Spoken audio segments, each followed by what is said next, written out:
Na-prepare ko na nga itong aking mga gagamitin guys, and then ito na yung bihon, binabad ko na siya sa tubig kasi parang straw ang bihon nila dito.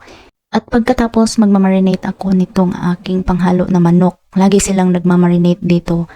Hahaluan nga natin ang ating pansit nitong fish cake. Hihiwain natin ng paganito.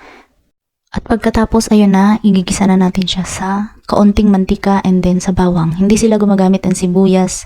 At pagkatapos ilalagay na natin yung minarinade. Mahilig silang maglagay ng mga minamarinade. Ayan, ilalagay na natin yung fish cake.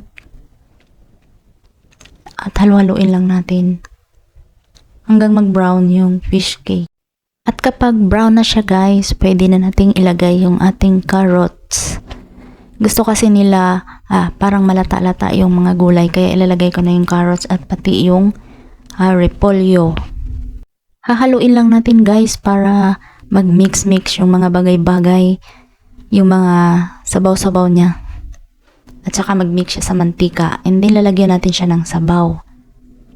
Tapos pag naluto na, ilalagay na natin yung ating bihon. And ayun na guys, aantayin na lang natin siyang maluto.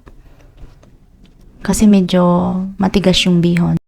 So ayun lang guys, maraming salamat sa panonood. Bye-bye!